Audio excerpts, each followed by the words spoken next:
إن الحمد لله نحمده ونستعينه ونستغفره ونعوذ بالله من شرور أنفسنا ومن سيئات أعمالنا من يهده الله فلا مضل له ومن يضلل فلا هادي له وأشهد أن لا إله إلا الله وأشهد أن محمدا عبده ورسوله أما بعد فإن خير الحديث كتاب الله وخير الهدي هدي محمد صلى الله عليه وسلم وشر الأمور محدثاتها وكل محدثة بدعة وكل بدعة ضلالة وكل ضلالة في النار. أعوذ بالله من الشيطان الرجيم. بسم الله الرحمن الرحيم. إن الشيطان لكم عدو فاتخذوه عدوا إنما يدعو حزبه ليكونوا من أصحاب السعير. تمام تعریفیں بزرگی اور بڑائی حمد و ثنا اللہ رب العالمین کے لیے لائق و زیبا ہے جس نے اس عظیم کائنات کو پیدا کیا. صلاۃ و سلام ہو آخری نبی حضرت محمد مصطفیٰ صلی اللہ علیہ وسلم پر جن کی کوششوں سے آج ہم اسلام کے سائے میں زندگی بسر کر رہے ہیں. محترم سامعین، شیطان انسان کا دشمن ہے. شیطان نے اپنی زندگی کا مقصد ہی یہ بنا لیا ہے کہ انسان کو گمراہ کر کے رہے. جیسا کہ اللہ تعالیٰ نے قرآن مجید میں فرمایا ان الشیطان لکم عدو فاتخذوہ عدوا، کہ بے شک شیطان تمہارا دشمن ہے، تم اسے اپنا دشمن سمجھو. انما یدعو حزبہ لیکونوا من اصحاب السعیر، وہ اپنے ہمنواؤں کو، اس کی پیروی کرنے والوں کو دعوت دیتا ہے تاکہ وہ جہنمیوں میں سے ہو جائیں. تو گویا کہ شیطان نے اپنی زندگی کا مقصد ہی انسان کو گمراہ کرنا بنا لیا ہے. جب اللہ تعالیٰ نے شیطان کو اپنے دربار سے نکال دیا تو اس نے اللہ تعالیٰ سے کہا کہ ربی انذرنی الی یوم یبعثون، اے پروردگار تو مجھے قیامت کے دن تک زندہ رہنے کی مہلت دے. ذرا اس کی اس دعا پر، اس کے اس مطالبے پر غور کرے. شیطان نے اللہ تعالیٰ سے قیامت تک زندہ رہنے کی مہلت طلب کی. یہ دراصل انسان کو گمراہ کرنے کا اس کا منصوبہ تھا. اس نے انسان کو گمراہ کرنے کی جو پلاننگ کی اور منصوبہ بنایا وہ ایک دن، 2 دن یا 1 مہینہ یا 2 مہینے یا سال 2 سالوں پر مشتمل نہیں تھا، بلکہ انسان کو گمراہ کرنے کے لیے اس کی جو پلاننگ تھی، اس کا جو منصوبہ تھا، قیامت کی صبح تک تھا. اس نے کہا کہ اے پروردگار تو مجھے قیامت تک زندہ رہنے کی مہلت دے تاکہ میں قیامت تک زندہ رہ کر انسانوں کو گمراہ کرتا رہا. اللہ تعالیٰ نے اس کی دعا قبول فرمائی. قیامت تک زندہ رہنے کی اللہ تعالیٰ نے اسے مہلت دی. تو پھر اس پلاننگ اور منصوبہ بندی کے بعد اس نے اپنے عزم اور ارادے کا اظہار کیا. ربی بما اغویتنی لأزینن لهم فی الارض ولأغوینہم اجمعین، اے پروردگار تیری ذات کی قسم میں ان کے لیے دنیا کی چیزوں کو مزین کر کے پیش کروں گا، دنیا کی چیزوں کو ان کے لیے خوبصورت بنا کر پیش کروں گا. وَلَأُغْوِيَنَّهُمْ أَجْمَعِينَ، ان سب کو گمراہ کر کے رہوں گا. کسی بھی کام کی کامیابی کے لیے منصوبہ بندی ضروری ہے، پلاننگ ضروری ہے، اور پھر پلاننگ اور منصوبہ بندی کے بعد اسی طرح کا عزم اور ارادہ بھی ضروری ہے. شیطان انسان کو گمراہ کرنے کے لیے منصوبہ بندی کے بعد پورے اپنے عزم اور ارادے کا اظہار کیا اور قسم کھا کر اس نے کہا کہ پروردگار تیرے سارے بندوں کو گمراہ کر کے رہوں گا الا عبادک منہم المخلصین، سوائے ان میں سے تیرے مخلص یا چنندہ بندوں کے، ان کے علاوہ سب کو میں گمراہ کر کے رہوں گا.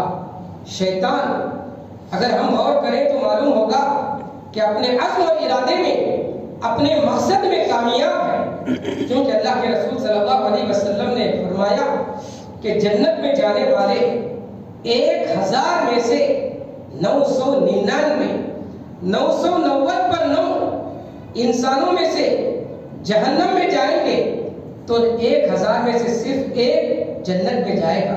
تو اندازہ لگائیں کہ شیطان اپنے اس مقصد میں کس قدر کامیاب، اسے یہ کامیابی کیسے ملی؟ مسلسل محنت، مسلسل جد و جہد اور مسلسل کوشش کی وجہ سے۔ یہ دنیا کا اصول ہے کہ یہاں جو محنت کرے گا اسے نتیجہ ملے گا، اس کے سامنے رزلٹ اچھا نکلے گا، چاہے اس کا کام کتنا ہی خراب کیوں نہ ہو۔ ہم یہ سمجھتے ہیں کہ ہمارا دین اسلام ایک سچا دین ہے، ہم اگر کوشش نہ بھی کریں تو یہ دنیا میں پھیلے گا۔ اگر بات ایسی ہوتی تو اللہ تعالیٰ اس دنیا میں نبیوں کو نہیں بھیجتا۔ نبیوں کو اللہ تعالیٰ نے اسی لیے بھیجا کہ دین سچا ہونے کے باوجود اس کے لیے وہ کوشش کریں۔ انبیاء کرام نے اس دین کو لوگوں تک پہنچانے کے لیے کوشش کی، لیکن آج ہماری غفلت کی وجہ سے ہم دیکھ رہے ہیں کہ ہمارا یہ دین سچا ہونے کے باوجود آج کس قدر دنیا میں اس کے ماننے والے سب سے کم ہیں۔ اس کے برعکس عیسائی مذہب، جس کا عقیدہ اگر کوئی معمولی تعلیم یافتہ شخص بھی ان کے عقیدے پر غور کرے تو اس بات پر، اس نتیجے پر پہنچے گا کہ بالکل غلط عقیدہ، یہ انسان کی عقل میں آنے والا نہیں۔ 5ویں جماعت کے طالب علم سے بھی اگر ان کے عقیدے کی خرابی کے بارے میں پوچھا جائے تو وہ کہے گا کہ ان کا یہ عقیدہ انسان کی عقل میں آنے والا نہیں۔ یہ کہتے ہیں کہ 1 جمع 1 جمع 1 برابر 1، 1 + 1 + 1 = 1، جبکہ حساب پڑھنے والا تیسری چوتھی جماعت کا بچہ بھی یہ کہتا ہے کہ 1 جمع 1 جمع 1 برابر 3 ہوتے ہیں۔ لیکن عیسائی اس بات کو لوگوں کے ذہنوں میں نقش کرنے میں کامیاب ہو گئے اور انہوں نے یہ کہا کہ 3 خدا مل کر 1 خدا۔ آج دنیا تسلیم کر رہی اور ان کی بات مان رہی اور ان کا عقیدہ تیزی کے ساتھ پھیل رہا ہے۔ یہ کس وجہ سے؟ یہ ان کی مسلسل جد و جہد اور محنت کی وجہ سے۔ شیطان کو اگر اس دنیا میں کامیابی ملی یا مل رہی ہے تو اس کی بنیادی وجہ اس کی مسلسل محنت ہے۔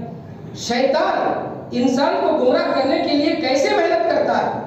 انسان کے پیدا ہونے سے لے کر مرنے تک اس کے پیچھے لگا رہتا ہے۔ حدیث میں آتا ہے، صحیح مسلم کی روایت ہے، اللہ کے رسول صلی اللہ علیہ وسلم فرماتے ہیں، سیاح المولود حین یقع نزغۃ من الشیطان، بچہ جب پیدا ہوتا ہے تو رونے لگتا ہے، سب خوش ہو جاتے ہیں کہ بچہ زندہ پیدا ہوا ہے۔ اگر بچہ پیدا ہونے کے فوری بعد نہ روئے، نہ چیخے اور چلائے تو سمجھتے ہیں کہ مر کر پیدا ہوا ہے۔ اس کا چیخنا اور چلانا اس کے زندہ ہونے کی علامت سمجھی جاتی ہے، جبکہ اللہ کے رسول صلی اللہ علیہ وسلم فرماتے ہیں، سیاح المولود حین یقع نزغۃ من الشیطان، کہ بچے کا چیخنا چلانا یا رونا جس وقت وہ پیدا ہوتا ہے یہ شیطان کے کچوگا لگانے کی وجہ سے۔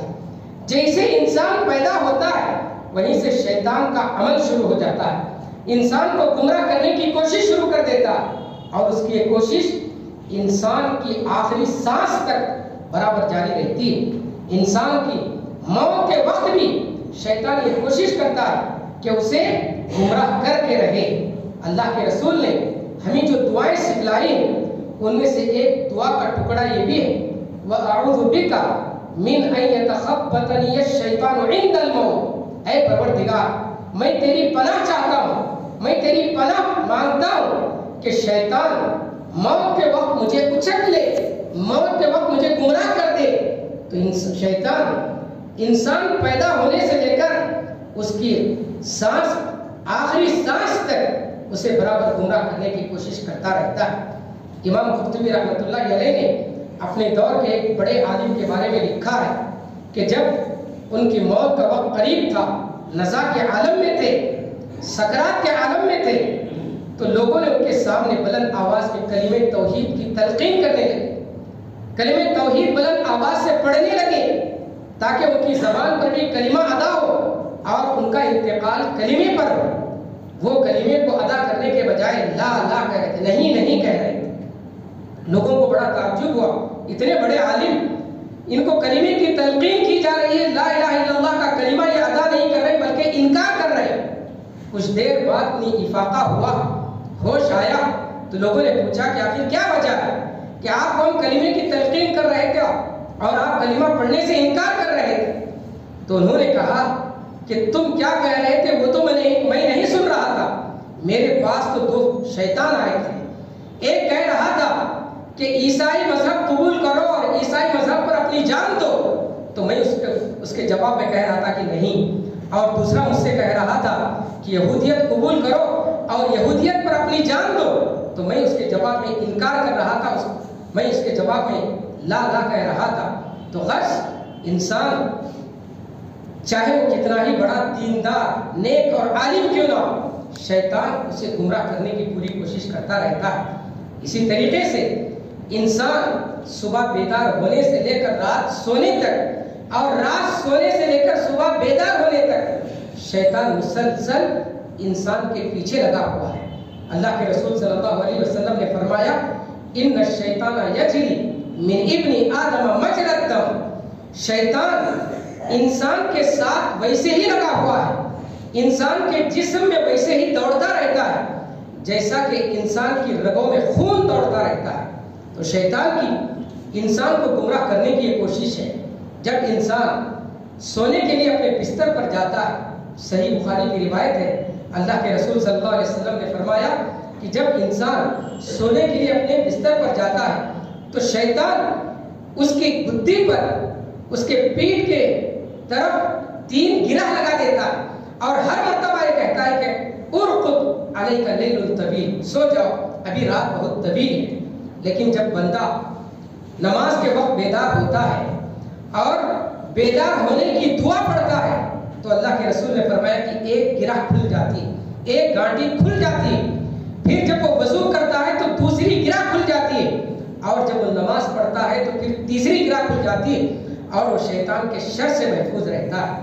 لیکن اس کے باوجود جو شخص نماز پڑھے بغیر سویا رہتا ہے تو شیطان اسے یہ کہہ کر سلاتا ہے کہ سو جاؤ ابھی تو رات بہت طویل ہے، نماز کے لیے جماعت کھڑی ہونے کے لیے ابھی بہت وقت باقی ہے۔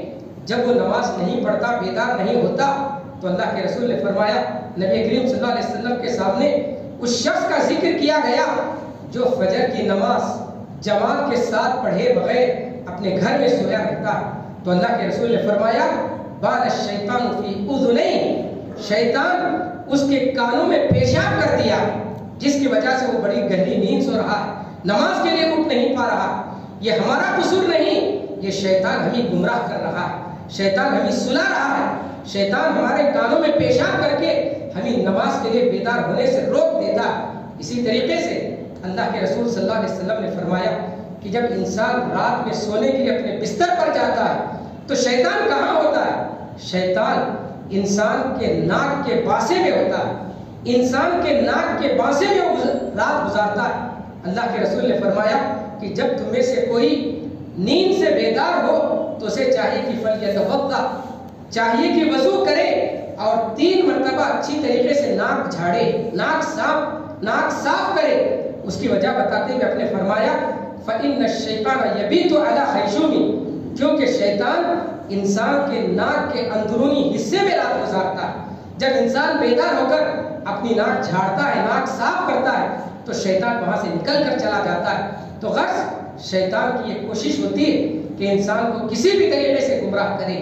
عام طور پر ہم یہ سمجھتے ہیں کہ شیطان برے لوگوں کے ساتھ ہوتا ہے، برے لوگوں کو گمراہ کرتا ہے۔ جو شخص پہلے سے برا ہو، جو شخص پہلے سے گمراہ ہو، ایسوں کے پیچھے شیطان پڑھ کر اپنا وقت ضائع نہیں کرتا، بلکہ شیطان جس طریقے سے گمراہ لوگوں کے ساتھ ہوتا ہے ویسے ہی نیک لوگوں کے ساتھ ہوتا ہے، بلکہ نیک لوگوں کے ساتھ تو اور بھی مضبوط اور بھی زبردست شیطان ہوتا ہے، تاکہ نیک آدمی کو گمراہ کرنے میں کامیاب ہو۔ نیک لوگوں کے ساتھ بھی ہوتا ہے، یہاں تک کہ نبیوں کے ساتھ بھی شیطان لگا ہوا ہے۔ جیسا کہ اللہ تعالیٰ نے فرمایا وَكَذَلِكَ جَعَلْنَا لِكُلِّ نَبِيٍّ عَدُوًّا شَيَاطِينَ الْإِنسِ وَالْجِنِّ، ہم نے ہر نبی کے ساتھ دشمن لگا دیے، اور یہ دشمن یہ بہت سارے شیاطین ہیں جو انسانوں میں سے بھی ہیں اور جنوں میں سے بھی۔ انبیاء کے ساتھ جو جن لگے ہوئے ہیں وہ معمولی قسم کے جن نہیں، بہت ہی مضبوط گمراہ کرنے کا جن کے پاس بڑا فن ہوتا ہے۔ ایسے خطرناک جنوں کو، شیاطین کو اللہ تعالیٰ نبیوں کو بھٹکانے کے لیے نبیوں کے ساتھ لگا دیا، جبکہ اللہ تعالیٰ نبیوں کی حفاظت فرماتا ہے۔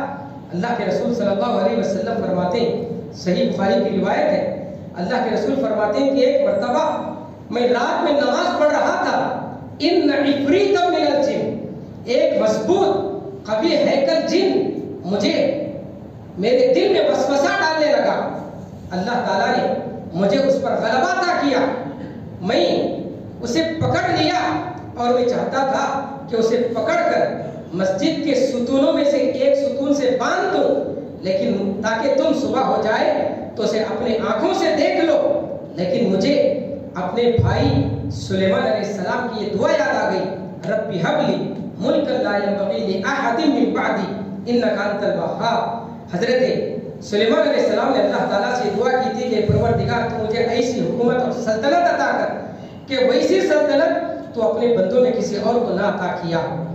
اللہ تعالیٰ نے حضرت سلیمان علیہ السلام کو جنوں پر کنٹرول عطا کیا تھا۔ حضرت سلیمان علیہ السلام کی دعا یاد کر کے اللہ کے نبی اسے چھوڑ دیتے، تو غرض اس موقع پر اللہ کے نبی کے دل میں وسوسہ ڈالنے کے لیے شیطان آپ کے پاس آیا، اور اللہ کے نبی اس شیطان کے بارے میں کہتے ہیں کہ عفریتا من الجن، یہ کوئی معمولی قسم کا شیطان یا جن نہیں تھا، بلکہ مضبوط اور قوی ہیکل تجربے کار گویا کہ یہ شیطان تھا جو اللہ کے نبی کے دل میں وسوسہ ڈالنے کی کوشش کر رہا تھا۔ اللہ نے آپ کی اس کے وسوسے سے حفاظت فرمائی۔ اسی طریقے سے ہم یہ سمجھتے ہیں کہ یہ شیاطین بری جگہوں پر ہوتے ہیں، یا تو یہ حمامات میں ہوتے ہیں، یا پھر شراب خانے میں ہوتے ہیں، یا جہاں غلط کام ہوتے ہیں وہاں پر یہ شیاطین ہوتے ہیں۔ جس طریقے سے یہ شیاطین بری جگہوں میں ہوتے ہیں، ویسے ہی یہ اچھی جگہوں پر، نیک مجلسوں میں، ذکر کی مجلسوں میں، جہاں پر قرآن مجید کی تلاوت ہوتی ہے، جہاں پر ذکر و اذکار ہوتے ہیں، جہاں نماز پڑھی جاتی ہے، مساجد میں بھی یہ شیاطین ہوتے ہیں۔ بلکہ مساجد میں بھی بعض مخصوص شیاطین ہیں جن کا کام ہی نماز پڑھنے والے نمازیوں کے دلوں میں وسوسے پیدا کرنا۔ ایک صحابی نے اللہ کے نبی سے شکایت کی کہ اللہ کے نبی، جب میں نماز پڑھتا ہوں تو میرے دل میں مختلف قسم کے وسوسے اور خیالات آتے ہیں، مجھے یہ معلوم نہیں رہتا کہ میں نماز میں کیا پڑھ رہا ہوں، کتنے رکعت میں نے ادا کی۔ تو اللہ کے نبی نے فرمایا ذاک خنزب، وہ خنزب نامی شیطان ہے، جب اذان ہوتی ہے وہ مسجد میں ہوتا ہے، اذان ہوتی ہے تو وہ ہوا خارج کرتے ہوئے بھاگتا ہے، اتنی دور چلا جاتا ہے جہاں پر اسے اذان کی آواز سنائی نہ دے۔ جب اذان ختم ہوتی ہے تو پھر مسجد میں داخل ہوتا ہے، اور جب اقامت ہوتی ہے تو پھر مسجد سے بھاگ جاتا ہے۔ اقامت ختم ہوتی ہے تو مسجد سے بھاگ جاتا ہے، پھر جب اقامت ختم ہوتی ہے تو مسجد میں داخل ہوتا ہے۔ پھر آپ نے فرمایا کہ یہ شیطان نماز اور نمازی کے درمیان حائل ہو جاتا ہے، نمازی کے دل میں وسوسے ڈالنے لگتا ہے۔ تو غرض یہ شیطان کا حملہ ہے۔ شیطان انسان کو گمراہ کرنے کی ہر ممکن کوشش کرتا رہتا ہے، وہ اس نے اپنی زندگی کا مقصد ہی انسان کو گمراہ کرنا بنا لیا ہے۔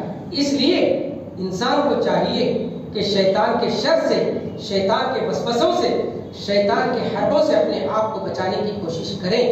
سب سے پہلی چیز جس کی وجہ سے ہم اپنے آپ کو شیطان کے حربوں سے، شیطان کے وسوسوں سے بچا سکتے ہیں، وہ ہے ایمان۔ ایمان ہمارے دلوں میں جس قدر مضبوط ہوگا اسی قدر ہم شیطان کے وسوسوں سے، شیطان کے حربوں سے اپنے آپ کو بچا سکتے ہیں۔ ہم جانتے ہیں حضرت عمر بن خطاب رضی اللہ تعالیٰ عنہ کے بارے میں آتا ہے کہ وہ جس گلی سے گزرتے اگر اس گلی میں شیطان ہوتا تو اپنا راستہ بدل لیتا۔ وجہ کیا ہے؟ کیا حضرت عمر بن خطاب رضی اللہ تعالیٰ عنہ اتنے موٹے تازے یا اتنے طاقتور تھے جس کی وجہ سے شیطان ان سے بھاگتا تھا؟ اس کی وجہ حدیث میں یہ بتائی گئی کہ ان کا ایمان اس قدر مضبوط تھا حضرت عمر بن خطاب رضی اللہ تعالیٰ عنہ کا کہ ان کے ایمان سے ڈر کر شیطان اپنا راستہ بدل لیتا تھا۔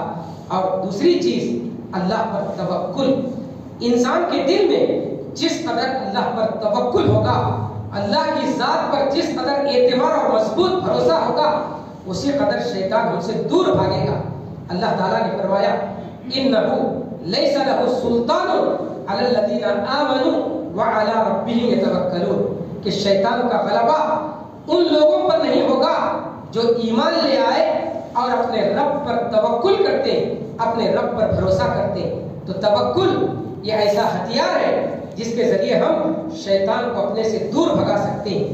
اور تیسری چیز ہے اللہ کا ذکر، اللہ کی یاد، یہ انسان کو بھگانے کا بہت ہی اہم ذریعہ ہے۔